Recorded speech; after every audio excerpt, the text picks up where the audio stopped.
বাজলো তোমার আলোর বেনু মাতলো রে ভুবন। এই দুটো লাইন শুনলে প্রথমেই যেটা মাথায় আসে সেটা হচ্ছে যে মহালয়ায় বাজছে মহিষাসুর মর্দিনী। কিন্তু কোথাও যেন এই রেডিওর ব্যবহার দিনের দিন কমে এসেছে।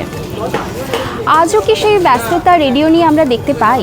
কিন্তু কুমোরটুলির এই দোকানে এই মানুষটি নিষ্ঠা ভরে আজও রেডিওর যত্ন নিয়ে চলেছেন। ল্যাপটপ মোবাইলের যুগে মহালয়ার আগে সেই রেডিও নিয়ে ব্যস্ততা কি এখনও রয়েছে? চলুন শুনে নেওয়া যাক সেই কাহিনী। করোনার সময় মহল্লা চালিয়েছি আমি। 2020 যে মহল্লা ছিল তখন কাজ কম হয়েছে, সে বছর কিছু করার নেই। তখন সেই ছেলেমেয়েরা আসেনি, অল্প ছেলেমেয়েরা যাদের বললাম তারা তো আসেনি, কাজও সে বছর কম হয়েছে। আমি 76 থেকে নভেম্বর থেকে বক্স চালাচ্ছি মহল্লার প্রতি বছর। গত বছর চালিয়েছি, এবছরও মহল্লা চালাবো। বীরেন্দ্রকৃষ্ণ ভদ্র বলছে শিপ্রা বসু, শ্যামল মিত্র বা দ্বিজেন মুখার্জি গান গাইছে, কী সব বলছে সব আমি উচ্চারণ করতে পারবো, ওদের ভাষা সঠিক, অস্বীকার করি না। কি বলছে অনেকে জিজ্ঞাসা বলতে পারবে না, একসঙ্গে বলতে পারবে না, কিন্তু কানের সামনে যে মহল রেডিওরা ওটা বাজছে 100%। আর মহলা আর বীরেন্দ্রকৃষ্ণ ছাড়া ভদ্র মহলা হবে না।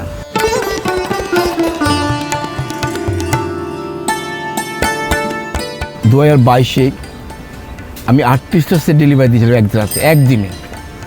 গত বছর দিয়েছিলাম 42টা। এবছর রেকর্ডটা ভাঙতে চাই, আশা করি, ইচ্ছা আছে, ইচ্ছা নয় ভাঙবই। আজ মহলার সেরা জীবন 1981 সাল। ওই বছর আমি একদিন তখনকার ভ্যালুয়েশন অনুসারে 10 টাকা, 15 টাকা, 20 টাকার চার্জ ছিল, 730 টাকা উপার্জন করেছিলাম। আমার খাতা থেকে রেকর্ড এখনও আছে আমার কাছে। 730 টাকা একদিনে ডেলিভারি দিয়েছি।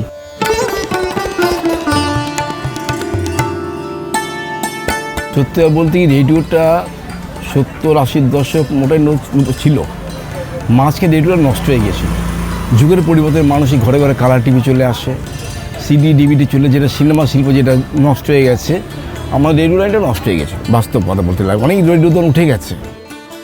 আমি যাদের সঙ্গে কাজ করে দেখেছি, কাজ নেই, যুগের পরিবর্তন। তার কেউ বড় ভাইয়ের কাপড়ের দোকান, কেউ সিকিউরিটি গার্ড দোকান, কেউ হ্যান্ডবিল, যে যেমন চলে গেছে।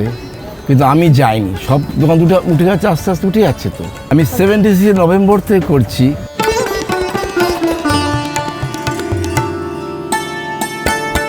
এটা বাবার দোকান, বাবাও 64 সালে রেডিও কাজ করেছে, সেই বাবার দোকানটা আমি বহন করে যাচ্ছি, আমি একটা না। আর সবচেয়ে বড় কথা, আমার রেডিও লাইনটার কাজ নষ্ট হয়ে গিয়েছিলো, যুগের পরিবর্তনে যা হয়। কিন্তু মাঝকে রেডিওটা এফএমটা চালু ছিল, এফএমটা বলতে দ্বিধাবোধ নেই। আজ এফএমে যারা অনুষ্ঠান করেছেন প্রত্যেকে আমার হয়তো বয়সে ছোট, কিন্তু ওদের জন্য আমি রেডিও স্টেশন চালিয়ে গেছি। এই কারণে রূপঙ্কর বাগচি নাম ধরে বলছি, সুমন দা, এফএমের প্রথমকার জন্ম বলতে এরাই কিন্তু, শম্পা কুণ্ডু, সায়নী মিত্র, লোপামুদ্রা দাশগুপ্ত এই রেডিও এফএমটা চালু করে রেখেছিল। তখন তো আজকের মধ্যে এত এফএম ছিল না, একটা এফএম ছিল, এআর এফএম ছিল। রেডিও তখন এফএমের গান শুনতে এফএম কাজটা চালু ছিল, কিন্তু সেই অতটা ছিল না। যুগের পরিবর্তনে রেডিও কাজটা নষ্ট হয়েছিল, এখন পরিষ্কার কথা। কিন্তু 2010-11 সালের পর থেকে এই যে কুমারটুলি অল্প ছেলেমেয়েরা ছবি তুলতে আসে, আমার পুত্র কন্যার সম প্রত্যেক শিক্ষিত মার্জিত ভদ্র করে, এরা ছবি তুলতে আসছে, ঠাকুরের ছবি তুলতে আসছে। তারা আমার কাজ করতে দেখে তারাও ছবি তোলা শুরু করলো।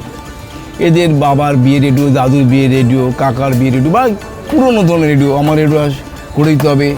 তখন তো এফএম ছিল না, তাদের দাদুর আমলের, তারা আমার কাজ দেওয়া শুরু করলো। এদের প্রতি আমার আশীর্বাদ, শুভেচ্ছা, ভালো থাকবে, কেন এরা আমার দোকানটা রানিং করে দিয়ে গেছে। আজও তারা এই বছর আমার প্রচুর কাজ দিয়েছে, এবছর প্রচুর কাজ দিয়েছে, আরও ডেলিভারি যাবে। 100% না, পড়ে থাকবে। আমার ছেলে ওই লাইনে আসেনি, কোনো বাবা তার ছেলেকে ওই লাইনে নিয়ে আসবেও না। মোবাইল, ল্যাপটপ বা অন্য যুগ আধুনিকতাগুলো চলে যাবে, এই লাইনে কেউ আসবে না। কারণ পার্টস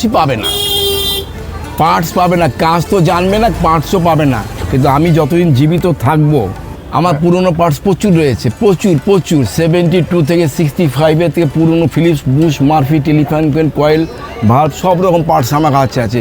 কেউ ফিরে যাবে না আমার কাছে।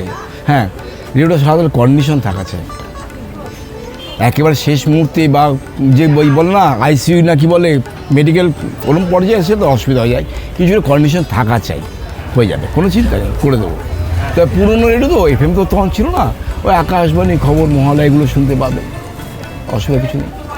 প্রত্যেকে আমার কাছে আজ পর্যন্ত কেউ রেডিও ফিরে গেছে, মহালয়ায় রেডিও দিয়ে কেউ ফিরে যায়নি আজ পর্যন্ত, এটা আমার রেকর্ড।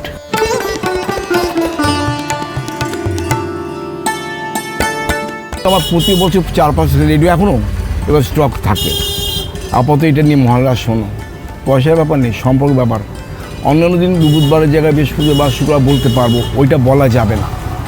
মনে আগে দিয়ে রাত 2টো পর্যন্ত আমি থাকি, রেডিও ডেলিভারি চলে যাবে, দোকান ফাঁকা হয়ে যায়।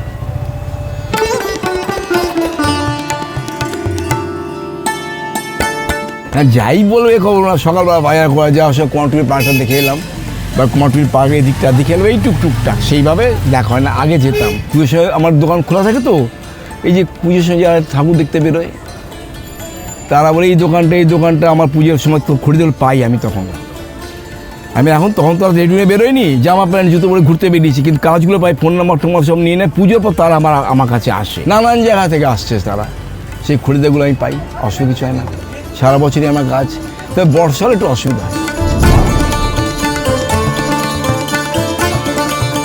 ক্যামেরায় শুভ্ররূপ বন্দ্যোপাধ্যায়ের সঙ্গে সোমশ্রী দাস, সংবাদ প্রতিদিন.in।